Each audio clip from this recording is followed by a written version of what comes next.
Tarkin's physical comportment throughout his appearances in Imperial context reflects a consistent pattern of nonverbal dominance behavior, which correlates with documented patterns of strategic overconfidence in high-authority figures. His upright posture, rigid shoulders, and elevated chin collectively indicate a self-concept grounded in perceived invulnerability. These signals, typically associated with hierarchical primacy, demonstrate an expectation that subordinates and adversaries alike will conform to his authority without requiring adaptive behavioral modification. His refusal to display reactive movement under threat conditions represents a measurable deviation from standard military threat response patterns. In high-alert scenarios where officers exhibit visible stress responses such as widened eyes, rapid shifts in body orientation, or increased gestural activity, Tarkin maintains complete stillness.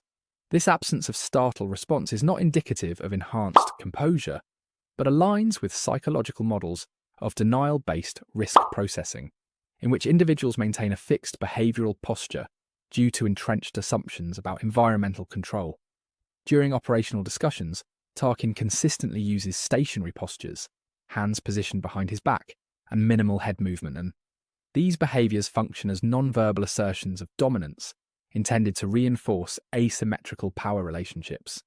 However, such immobility also reveals a lack of cognitive flexibility. Non-verbal communication research indicates that individuals who maintain unchanging postures during high-stakes decision-making may be less inclined to update internal models when presented with contradictory evidence. Tarkin's suppression of micro-expressive cues provides further insight into his decision-making vulnerabilities. He does not exhibit micro-reactions to threat updates, tactical warnings, or logistical contradictions provided by subordinates. The absence of these cues suggests a low level of perceived contingency risk. In strategic psychology, this pattern correlates with an over-reliance on prior assumptions, reducing capacity for rapid adaptation. When confronted with questions concerning the Death Star's structural vulnerabilities, Tarkin's nonverbal behavior shifts toward controlled forward lean, narrowed ocular focus, and reduced blink rate. These behaviors signal evaluative scrutiny rather than reflection, implying that he interprets warnings as challenges to authority rather than actionable intelligence. This behavioral framing helps explain why he consistently discounted risk assessments. Observations of Tarkin's gait within the Death Star reveal slow, measured walking cadence, consistent stride length, and predictable pacing. These factors indicate a self-perception of environmental superiority. Individuals who perceive themselves as vulnerable generally exhibit faster gait patterns, increased scanning behavior, or higher frequency of directional shifts. Tarkin's gait suggests an internalized assumption of security throughout the station. His conversational pacing further reinforces this interpretation. Tarkin repeatedly sets the tempo of discussions, compelling others to match his speed and rhythm. This impositional communication pattern is generally associated with high-authority figures who do not account for emergent or destabilizing information. Such patterns correlate with reduced situational awareness in dynamic threat environments. Tarkin's consistent non-reactivity during alarm conditions provides strong evidence of risk miscalibration. While personnel around him show adaptive vigilance behaviors, Tarkin's stillness indicates a fixed belief in the Death Star's technological superiority. This behavioral rigidity aligns with the broader Imperial doctrine of hyperconfidence in megastructure military assets. But Tarkin's degree of immobility exceeds typical command behavior, suggesting personal rather than institutional origins. In strategic environments, leaders who maintain unaltered postures in the presence of escalating threat vectors demonstrate lower likelihood of self-preservation actions. Tarkin's refusal to adjust stance or position during incoming tactical updates indicates a cognitive schema in which risk is perceived as negligible. This schema ultimately predicts the likelihood of his non-evacuation decision during the station's final minutes. Nonverbal dismissal behaviors appear consistently when Tarkin receives contradictory information. He elevates his chin, straightens his spine, and narrows his gaze. These behaviors correlate with dominance assertion rather than analytical engagement. Studies on command failure indicate that leaders who employ dominance postures, when presented with cautionary data, are more likely to reject corrective information. Tarkin's static posture also manifests in his proximity choices. He maintains central position within command environments, rather than shifting toward operational screens or sensor readouts. This spatial positioning suggests a belief that direct engagement with tactical data is unnecessary. Leaders who maintain fixed central positions instead of adaptive spatial reorientation often exhibit reduced cognitive updating during crises. The interaction between Tarkin's physical behavior and the Death Star's operational culture reinforces the predictive power of his nonverbal cues. The station's design centers on intimidation, scale, and projection of control. Tarkin's body language mirrors these architectural and doctrinal principles, indicating an internalization of the megastructure's ideological function. This alignment magnifies personal overconfidence. Tarkin's lack of urgency, even during the station's most critical operational phases, reflects a deep-seated assumption that technological superiority eliminates the need for contingency planning. His stationary posture, when notified of the rebel attack run, demonstrates a refusal to recalibrate his assessment of risk. Leaders who ignore kinetic threat indicators in favor of ideological certainty frequently fail to execute evacuation or fallback protocols. His decision to remain aboard the Death Star during the final assault directly corresponds with his nonverbal behavioral profile. Throughout his tenure, he exhibits minimal variation in posture across contexts, suggesting a habitual suppression of adaptive impulses. This behavioral consistency predicts his terminal decision. Immobility during crisis aligns with immobility in self-preservation.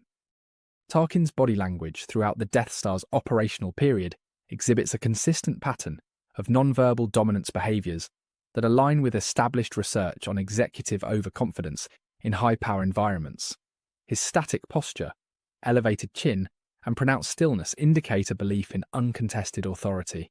These traits, while effective in asserting hierarchical control, correlate with reduced adaptability during destabilizing events.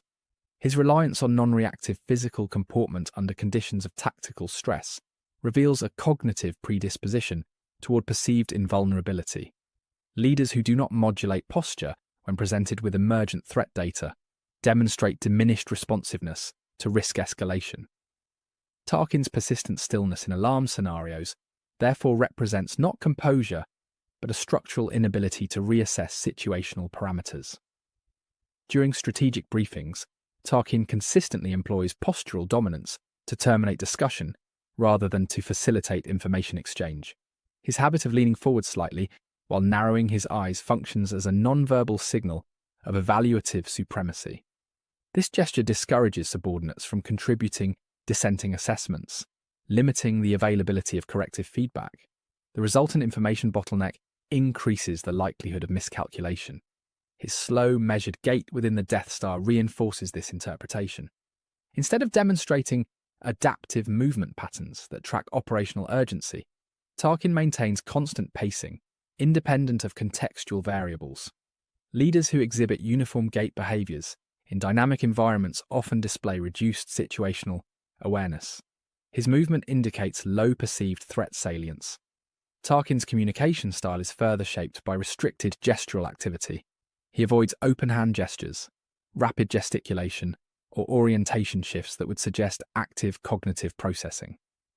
Nonverbal communication literature indicates that reduced gesture diversity correlates with rigid decision-making structures.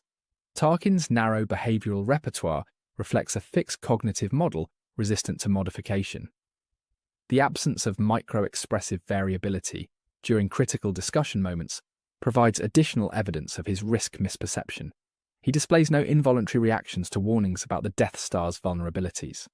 Research on command failures suggests that leaders who do not produce micro-expressive cues when confronted with negative information may discount or disregard potential threats, increasing the probability of catastrophic oversight.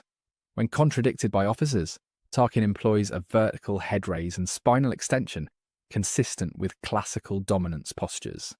These behaviors serve to re-establish hierarchical asymmetry rather than to evaluate the merit of presented information. This pattern indicates that Tarkin interprets contradictory data as a status challenge rather than as an operational concern. Dominance framing of threat analysis is associated with elevated strategic error rates.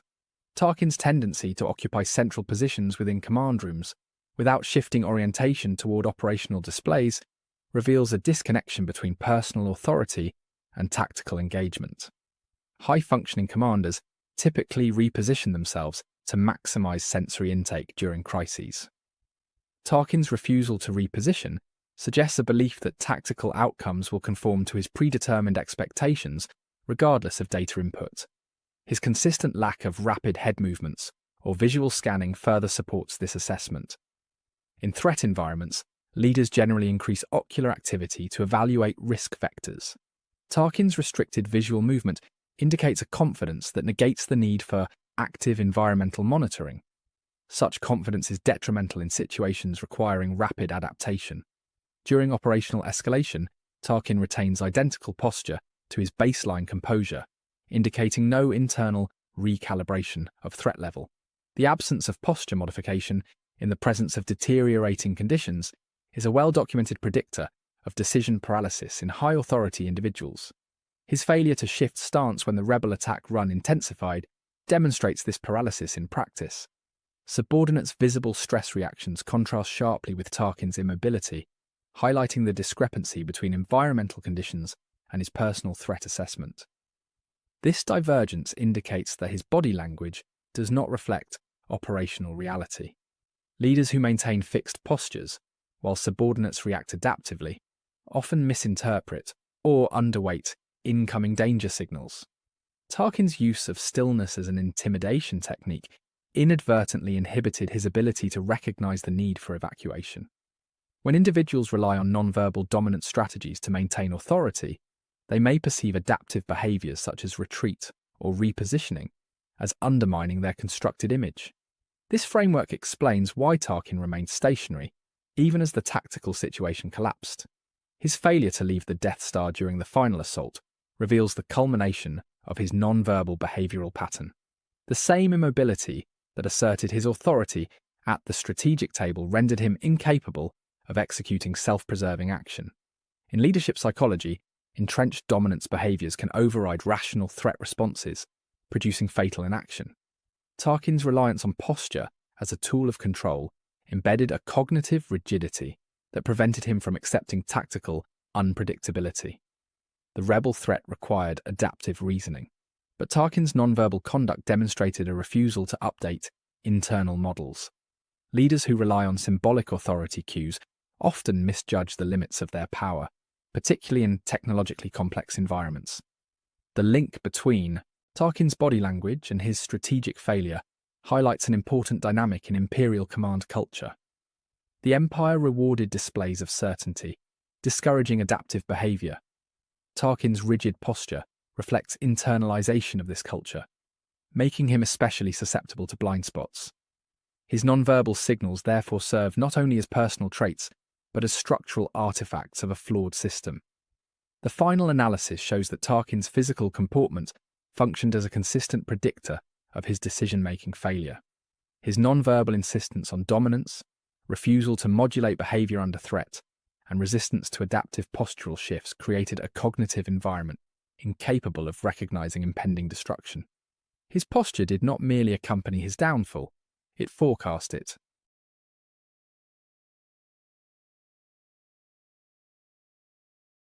Thank you for watching. Be sure to like, subscribe, and hit that share button. My main channel is Critical Analysis Hub, where I post Star Wars content about the movies. My secondary channel is Critical Analysis Hub Plus, where I focus on the shows of Star Wars. And my third channel is Critical Analysis Hub XP, where I post comic books. Be sure to take a moment and check them out. Thanks, and may the Force be with you.